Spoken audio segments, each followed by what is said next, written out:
জগদলপুর অঞ্চলে দীর্ঘদিনের ইচ্ছুক থাকলেও একটা কামনা ছিল যে এরকম ধরা পবিত্র রক্ত যারা মুমূর্ষ মানুষ আসে তাদের যাতে কাজে লাগে, এরকম একটা কাজ করার আমাদের খুব ইচ্ছা ছিল। সেটা নওশাদ সিদ্দিকী ভাইয়ের অনুপ্রেরণায় আমরা এটা খুব সুন্দর এবং সফলভাবে করতে পেরেছি। আজকে শুক্রবার আমাদের মুসলিমদের প্রার্থনার দিন, একটা বিশেষ প্রার্থনার দিন। সেই হিসাবে বহু আরও রক্তদান যারা কারিয়ে এসেছিলেন তারা ফিরে গেছে। এর জন্য আমরা অনুতপ্ত। আমরা আগামী দিনে আরও এরকম ধরা স্বেচ্ছাসেবকমূলক কাজ করার জন্য আমরা অনুপ্রাণিত হয়েছি এবং আগামীকাল আমাদের নওশাদ সিদ্দিকী সাহেব আসবেন, বস্ত্র বিতরণ হবেন এবং কম্বল বিতরণ করা হবে। তার মধ্যে আমাদের সবার অনুষ্ঠান সমাপ্তি হবে। দুদিন ধরে আমাদের একদিনের কথা ছিল, কিন্তু নওশাদ সিদ্দিকী সাহেব না থাকার কারণে আজকের কম্বল বিতরণটা আমাদের হয়নি। আগামীকাল ওটা হবে। হওয়ার পরেতে আমাদের জগদলপুর কেন্দ্রের সরকারি যে পয়সায় আসুক না কেন, এরা মানুষের আওয়াজ শুনতে পায় না, এরা বিরোধীদের কণ্ঠ শুনতে পায় না। তাই বিরোধী বলুন আর মানুষ বলুন, বাংলার যতই আওয়াজ তুলুক এরা কিছুই মনে করে না। তার কারণ এরা জানে যে আমাদের এই মানুষের প্রয়োজন নেই, এরা সত্যি মানুষের প্রয়োজন মনে করে না। আপনারা ভেবে দেখবেন যে আইএসএফ এর রক্তদানে প্রচুর মানুষের সমর্থন পাওয়া গেছে। মিনিমাম 110 থেকে 120 জন মানুষ রক্ত দিয়েছে এইখানে। এছাড়াও প্রচুর মানুষ এইখানে আইএসএফ এর প্রতি সমর্থক আছে। আমাদের কাজ আমরা সুষ্ঠুভাবে পরিচালনা করেছি।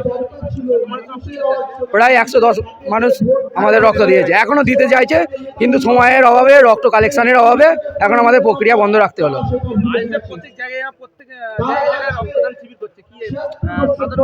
সাধারণ মানুষের আমরা অনুরোধ করব যে তারা এই আমাদের সমর্থনে সাড়া দিক এবং এটা একটা সমাজসেবামূলক কাজ। আইএসএফ সমাজসেবামূলক কাজের মধ্যে দিয়ে মানুষকে আরও বেশি সুযোগ সুবিধা পরিষেবার মধ্যে দিয়ে মানুষের উন্নতি করতে চাই।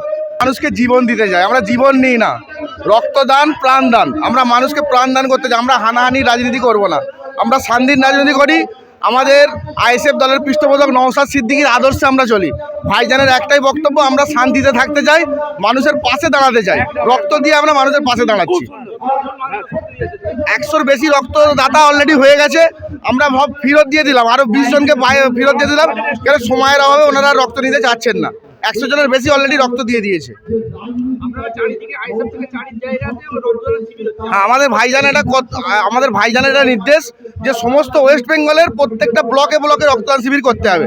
আমি আপনাকে আগেই বলেছি, আমরা মানুষের পাশে দাঁড়াতে চাই। আমরা হানাহানি খুনোখুনির রাজনীতি চাই না, আমাদের শান্তির রাজনীতি চাই। মানুষকে জীবন দান করতে চাই, মানুষের পাশে থাকতে চাই। যার জন্য আমরা এই রক্তদান শিবিরটা সমস্ত ব্লকে ব্লকে করছি। এটা আমাদের ভাইজানের নির্দেশে। আজকে যে রক্ত অর্পণ শিবির হচ্ছে ইন্ডিয়ান সেকুলার ফ্রন্ট জগৎবল্লভপুর বিধানসভা কমিটির পক্ষ থেকে আজকে আমাদের এই রক্তদান শিবির অনুষ্ঠিত হয়েছে। এই রক্ত যে রক্তদাতা মানুষ তারা রক্ত দেওয়ার আজকে প্রায় 100+ রক্ত মানুষ দিয়েছে। প্রায় আরও মানুষ রক্ত দেওয়ার কথা ছিল, সময়ের অভাব এবং যারা ব্লাড ক্যাম্পে এসেছে তাদের যে ক্যাম্পের একটা ক্যাপাসিটি আছে সেই ক্যাপাসিটিও নেই, তাই মানুষ স্বতঃস্ফূর্তভাবে রক্তদান করছে। আইএসএফ থেকে এটাই আমরা গর্বিত যে আমরা এমন একটা নেতার আদর্শিত হয়েছি যে নওশাদ সিদ্দিকী। শাসক দলের নেতারা খেলাধুলা মেলালে ব্যস্ত, আর আমাদের নেতা মানুষের প্রাণ বাঁচানো নিয়ে ব্যস্ত। তাই রক্তদান উৎসব তৈরি করছে। শুধু এই জগৎবল্লভপুরে হচ্ছে না, সারা বাংলা জুড়ে এই রক্তদান উৎসব নওশাদ সিদ্দিকীর নেতৃত্বে এই রক্তদান উৎসব চলছে। এই রক্তদান উৎসবে মানুষ যেভাবে সাপোর্ট করছে, যে অসংখ্য মানুষ, মানে একটা মানুষের খুশি মনে রক্ত দিয়ে যাচ্ছে। এখানে কোনো বেশি উপহার নেই যে শাসক দলের মতন বড় বড় বিরিয়ানির প্যাকেট দেবে, বড় বড় বালতি, বড় বড় উপহার। এখানে সামান্য উপহারও কিছু নেই। মানুষ ইচ্ছায় খুশি মনে তাদের নিজের দামি সম্পদ রক্তটাকে ইচ্ছায় নওশাদ সিদ্দিকীর মুখের দিকে তাকিয়ে আইএসএফ এর কথা শুনে মানুষ রক্ত দিয়ে যাচ্ছে। রক্তদান শিবির নিয়ে সবার মনে একটা ভালোবাসা যে রক্তদান শিবিরটা হচ্ছে, যে কাউকে বলতে হয়নি যে রক্ত দেবে চলো আমাদের রক্তদান শিবির, যেমন শাসক দলেরা বলতে যায় বাড়ি বাড়ি যে আমার এখানে রক্তদান শিবির হবে, আপনারা যাবেন রক্ত দেবেন, কিন্তু আমাদের আইএসএফের বলতে হয়নি, দূর দূরান্ত থেকে মানুষ ছুটে আসছে, নিজের খুশিতেই রক্ত দিয়ে যাচ্ছে। পবিত্র রক্ত যারা মুমূর্ষ মানুষ আসে তাদের যাতে কাজে লাগে এরকম একটা কাজ করার আমাদের খুব ইচ্ছা ছিল। সেটা নওশাদ সিদ্দিকুর ভাইয়ের অনুপ্রেরণায় আমরা এটা খুব সুন্দর এবং সফলভাবে করতে পেরেছি। আজকে শুক্রবার আমাদের মুসলিমদের প্রার্থনার দিন, একটা বিশেষ প্রার্থনার দিন, সেই হিসাবে বহু আরও রক্তদান যারা কারিয়ে এসেছিলেন তারা ফিরে গেছে। এর জন্য আমরা অনুতপ্ত। আমরা আগামী দিনে আরও এরকম ধরা স্বেচ্ছাসেবকমূলক কাজ করার জন্য আমরা অনুপ্রাণিত হয়েছি এবং আগামীকাল আমাদের নওশাদ সিদ্দিকী সাহেব আসবেন, বস্ত্র বিতরণ হবেন এবং কম্বল বিতরণ করা হবে। তার মধ্যেই আমাদের সবার অনুষ্ঠান সমাপ্তি হবে। দুদিন ধরে আমাদের একদিনের কথা ছিল, কিন্তু নওশাদ সিদ্দিকী সাহেব না থাকার কারণে আজকের কম্বল বিতরণটা আমাদের হয়নি। আগামীকাল ওটা হবে।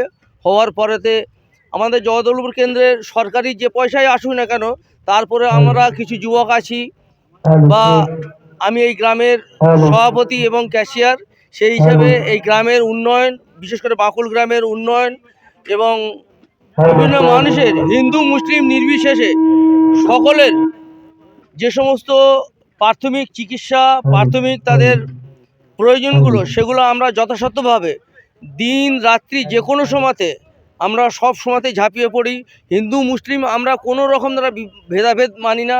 আমরা সমস্ত একত্রিতভাবে তাদের কাছে পৌঁছে যাই। তাদের টাকা পয়সা থেকে আরম্ভ করে, তাদের চাল ডাল থেকে আরম্ভ করে সমস্ত সব কিছু সরকারের দিকে না তাকিয়ে আমরা আমাদের ব্যক্তিগত ফান্ড থেকে আমরা এগুলো সমস্ত সব কিছু মানুষের সেবামূলক কাজ করে চলেছি।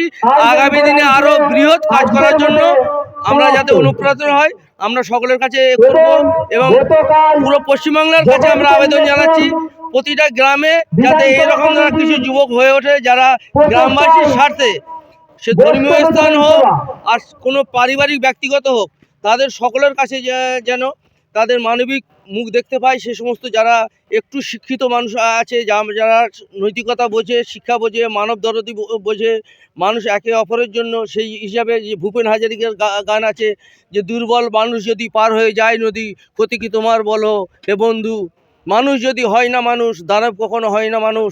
এই বলে আমি আমার সংক্ষিপ্ত বক্তব্য শেষ করলাম।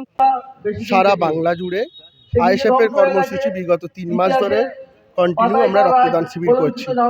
কেন নওশাদ সিদ্দিকী সাহেব তিনি তার বক্তব্যের মাধ্যমে যে বলেছেন যে সরকার যেখানে ব্যর্থ, সারা বাংলায় যে রক্তের ক্রাইসিস তৈরি হয়েছে, এই ব্যাপারে সবচেয়ে বেশি চিন্তা করার দরকার ছিল যে সরকার কিভাবে এই ক্রাইসিস মেটাবে।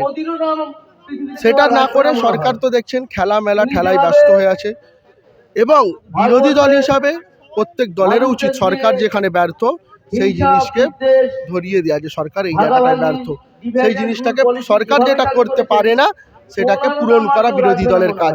আইএসএফ সেটাই করছে। বাংলায় বিরোধী দল হিসাবে আইএসএফ যে মাথা তুলে দাঁড়িয়েছে তার একটা প্রমাণ সারা বাংলা জুড়ে আইএসএফ এই রক্তদান শিবির করছে। দেখুন, মানুষ আজকে রক্তদান শিবির আপনারা জানেন 100-এর উপরে মানুষ ব্লাড দিয়েছেন এবং এই ব্লাডের সংখ্যা আরো বহুগুণ বাড়তো। একটা বিশেষভাবে বলবো কি বলবো লজ্জার ব্যাপার আমাদের জন্য, বাংলা ভাষীর জন্য লজ্জার ব্যাপার, যেখানে রক্তের অভাবে অসুস্থ পেশেন্ট রক্ত পাচ্ছে না। বিভিন্ন হসপিটালে নার্সিংহোমে গেলেই আপনি রক্তের হাহাকারের চিৎকার শুনতে পাবেন, রক্ত লাগবে রক্ত লাগবে। সেই রক্তের চাহিদা পূরণ করতে যখন আইএসএফ মাঠে নেমেছে তখন শাসক দল এই কাজেও বাধা দিচ্ছে। আজকে আমাদের এই প্রোগ্রামে বিভিন্ন এলাকায় শাসক দল, বিভিন্ন যারা রক্তদাতা, যারা এলাকায় ঘুরে বলে এসেছে যে ওটা আইএসএফ এর রক্তদাতা হচ্ছে, রক্ত ক্যাম্প হচ্ছে, ওখানে যাবে না। কিন্তু নওশাদ সিদ্দিকী কি বলেছেন যে আমাদের এই ব্লাড যদি তৃণমূলের, বিজেপির, সিপিএম এর যার লাগবে, সর্বশেষে আমরা সকলে মানুষ, যে মানুষের প্রয়োজন আমরা যেখান থেকে আওয়াজ তুলতে চাই তারা আসুক, আমাদের কাছে বলুক, আমরা তাদেরকে ফ্রিতে ব্লাডের ব্যবস্থা করে দেব। কিন্তু শাসক দল এই রক্ত নিয়ে যে রাজনীতি করছে এটা লজ্জার ব্যাপার, এটা দুঃখের ব্যাপার, এটা চিন্তা করা যায় না। আমি জানি না আগামী দিনে পৃথিবীর ইতিহাসে এইরকম ঘটনা আছে কি যে রক্ত নিয়ে রাজনীতি হবে, রক্তদাতাকে বারণ করবে যে ওটা ওদের ক্যাম্প যাবি না, এইরকম ঘটেছে কি আমার জানা নেই। সেটা আজকে বাংলায় ঘটছে।